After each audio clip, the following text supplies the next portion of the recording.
How's it going, everyone? It is Prashan here, and I have Tuccrr here. How's it going, Yeah. Tuccrr? What is up, everyone? Or should I say, hey, yo, how we doing? Oh Happy yeah, freaking meta deck day. I'm super excited. I know you guys are too. We got a bunch of awesome decks here to help you plow through, hit infinite, complete some weekend missions, and overall have a good freaking time. yeah, for sure. Do you? Well, you've reached infinite already, right? Mm-hmm. So during your infinite climb, what is the card that you've seen the most? Guys, I totally get it, okay? This can be a little bit of a sidebar here. I understand we spent the resources on it, and I'm not knocking you spending the resources on it, but there are other cards to play besides just Arishem. 60% of my climb, I feel, was against Arishem, and I didn't want to play Arishem. I didn't want to play counters Arishem. I wanted to try new cards on the new season, but it was just Arishem everywhere. Right, tons of Arishem. I think there's no more big bads, but Mm-hmm. this is actually considered a big bad, in Yeah. my opinion, because it's so unique, so different, and it changes the meta and the style of play. And I feel like everyone wanted to get this card, especially if you're not collection complete, you have the ability to play cards that you don't have. So it Mm-hmm. makes it so good. But the thing that sucks when you're playing against this is Quinjet, Agent Coulson, or Snowguard or something, and then Loki. Like, it's not a good feeling. So everyone just plays Darkhawk. And then in Arishem decks too, they just play Darkhawk as well. So it's pretty crazy to see. And then what's the play rate on this right now? What was the percentage? So Arishem itself, across like from 30 to infinite, is a 45% popularity right Yeah, now. 40. It's pretty popular right now. One of the hottest cards, but this was one of the most anticipated cards in Snap, so I totally get it. Everyone wants to get their Mm-hmm. value out of it. If it wins, you want to use it for your infinite climb. So we'll Yeah. definitely go over some of the top decks of this week, but we actually had some new cards come into Snap, Mm-hmm. and one of them was let's switch here. Let's go to newest. Hydra Bob. What do you think about this card here? So I honestly haven't done a lot of testing with this card, but like people are, saying this is the worst card ever and everything too. Which like when Martyr first came out, Martyr was a 1/4 and then got buffed to a 1/5. But like Yeah. the difference is Bob doesn't go out of his way to lose you the game. A snap condition has to be met for him to move. Right. And like it's a gamble for either you or your opponent. But like more often than not, I feel like he's really not that bad. No. No. I played him a lot last night. I had a deck that had a 70% win rate Mm. out of, I believe, 20 games. And then I came back down to earth and it evened out and it was like 50%. And my cube rate was a net positive at the time, too. When I had that 70% win rate, I had a net positive cube rate, or I had positive cubes around close to 30. So it was Mm. pretty good in the deck I was playing him with. But like, I came back to work like earth, like I was taking gambles on my snaps. It just felt bad, or they would snap. Like, it was like strategic on the opponent's end too to snap Mm-hmm. because they knew my Bob would move, and there's nothing I could Mm. do about it. So that sucks too. I think it's a cool dynamic that they added to the game where the mechanic interacts with your snapping and their snapping. Mm-hmm. But it just feels bad when you lose and you don't have control. But I think he's a decent card, but I wouldn't waste my resources on it if you're strapped for resources. And then we No. also have the season pass card, Gwenpool. Well, what do you think about this card here? So I think what I like about Gwenpool is that she seems super flexible. And I think when you look at a season pass card, something that makes you want to get a season pass more is that it's not just a one-dimensional kind of card. Not saying Gilgamesh was, but he was more one-dimensional than this right here. I think it is a little weird for a 4-drop to play a 4-drop on curve just because where 4-drops are without Zabu right now, they just feel like they just aren't the same. Um, but I think Gwenpool is a solid card, and I like that she goes in a variety of lists. You see her in Surfer. I've been loving her in discard a lot. Shout out to Chase for his discard list. Ooh. But I think she feels pretty good. Yeah. I think she's a decent card. Like you said, like, she's awkward being a 4. That was like one of my downsides of this card. I've seen Mm-hmm. people actually play Zabu which Yeah. is interesting. I think Zabu being nerfed hurt a lot of dynamics towards the game, and then it boosted up Ravonna a lot. Ravonna got a Yep. lot of value from Zabu being completely dead. But I think Gwen is pretty decent. I was playing her in like a random mess of a deck, and I was able to climb pretty well. Except for when I got to like 96 to infinite, that's when I saw a bunch of Arishem. It was a bunch of sweaty games where everyone's trying to Hmm. win. So I just switched to Darkhawk just to get it out of the way. But I'm pretty sure I could have made infinite with my Gwenpool deck. It just would have taken me longer. But we'll go over some of the top decks this week. That way you guys can get to infinite. So let's see here. Let's go into the first deck we have here. And speaking of Arishem, we have a Arishem Loki deck. Yeah, and then this deck, like we were talking about earlier, the Quinjet interaction with Arishem is just so good. Especially you just have the extra energy. You Mm. mix that with Loki, with Quinjet, with extra energy. You brick. You steal all your opponent's cards. If they're playing Arishem, you get all of their good cards. It's like playing Loki into some of these Thanos matchups way back. But the extra energy with Quinjet just makes it better. And of course, best friends for Arishem into Arishem matchups is Blob and Darkhawk, and they just go hand in hand. You go big, and you have stuff to counter your opponent with Rogue and Shang-Chi. Mm. It's really good. Yeah, I think most of the time you snap when you have Quinjet, Agent Coulson, Loki. Like Yep. it's an immediate snap once you have that in your hand because your opponent can't do anything about it and your curve is like crazy stupid high. So I Yep. believe this is probably the best Arishem deck right now. And then Nocturne too. I think Nocturne has tons of value in the game right now. I think it's like a card that people regret not getting. Like Yeah. Nocturne is definitely top tier. And it's because Professor X got nerfed. It's like people are playing Nocturne in most instances instead of like a Jeff, because any card could move into Professor X lane. And like you were seeing a lot more Jeff usage because there was Professor X, but now you don't see as much. So it makes more sense for Nocturne. Oh yeah, for sure. The next deck we have here is Ravonna Thena, which is still pretty good despite the Professor X Cannonball being taken out of it.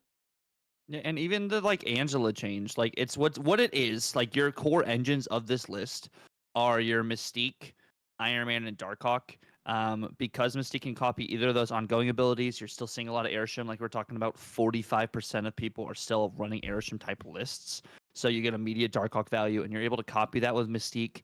And if you have Ravonna down, you can play Mystique and Iron Man. So you can play your Mystique on one lane, and then you can Iron Man another lane to go vertical in that sort of sense, and it just feels super good. And you have Mobius to counter some of these Loki interactions, other people running Mockingbird, all this other Ravonna stuff. It's just got the tech without having to have tech that like disrupts your opponent. Right. And then Hope lets you play things above the curves too, Yep. right? So that's pretty awesome in this deck. And Mysterio just gives a little bit of deception into play. And then, of course, it coincides with Mockingbird. Mockingbird is actually one of the most popular cards right now, too, in Marvel Snap, which is Mm-hmm. crazy. I don't know if they'll touch her, nerf her. I think she has like a 53% win rate right now, which is Wow. pretty decent. So that is pretty high. So yeah, definitely a decent deck if you don't want to play Arishem. If you want to try to counter it, this is one of the decks for you. And the next one we have here is just Destroy, right? This doesn't go away. Mm-hmm. This stays the same and just keeps on ticking. And the reason why Classic Destroy is so good right now too is because if you're playing against Airship, if you're not running a Darkhawk package, if you're running a combo list that can just hit your combo very consistently, I know Flash might argue that Destroy isn't consistent, but Destroy is one of the more consistent decks. It's just easily counterable, and we're not seeing a lot of armor, and we're not seeing a lot of Cosmo right now, and those are Mm. the big counters to this list. And like a Shadow King, yes, you can have a Shang-Chi in your Airship list, but they still have to draw it. And if you have Null, it kind of just absorbs that Shang-Chi. So as long as you're just destroying stuff on curve, and the hardest thing about playing Destroy is just retreating or actually snapping when you have your win conditions, which I feel like most people aren't snapping with their win conditions to destroy, and they're only getting 1 or 2 cubes, where you really can, if you have your combo, snap early and then get a guaranteed 2 cubes. Yeah. And just retreat if you're going to lose. Like, don't stay in for 4. Just retreat for 2. Like, it's totally valid. Yeah, I think it's be aggressive, right? Yep. Like, I think most destroy players, they're like afraid like something's gonna happen, and there's so many things that can disrupt your destroy decks. But I think it's wide open right now, especially since there is no Cosmo. I think the only thing you have to worry about is Shang-Chi, but you just distribute your cards and the lanes appropriately, and you should be fine. And then Artem Zola is here too for some of that deception too. So if you think they're gonna Shang-Chi you and you have priority, just Artem Zola, especially that Venom, and then just go in the other lanes and you win pretty easily. So definitely decent deck. I've seen Gwenpool and some too. I think I made a Meet the Pools deck that got pretty popular, which is pretty cool, but I haven't played it. I talked about it in the video, but I'll play eventually. But yeah, I think this is awesome. Would you take out Hulkbuster for Gwen? So I am honestly not a huge Deathlock believer, and I think Deathlock is the flex spot, and I took out Deathlock and put Gwenpool in, and I had some success. I actually hit Infinite with Gwenpool and Destroy, but I feel like it does feel a little weird on curve playing a 4-drop like we were saying, just because I'd rather be destroying stuff on 4 normally, but she's a great card to use instead of like a Loki if you do break your hand to get some just power distributed for like some of these later turn plays. Right. So Destroy is still good. All these cards are available. You don't have to play the new hotness. You could go with the old and busted, and it still works. Old and busted. Yeah. And then next, we have some Toxic Surfer. This still doesn't go away. It's still pretty good. Like, yeah, and it's just because we don't see Luke Cage in a lot of lists right now, and like if you're running Luke Cage, you just get that immediate value, and because you're playing Surfer with Sarah and you're extending the game.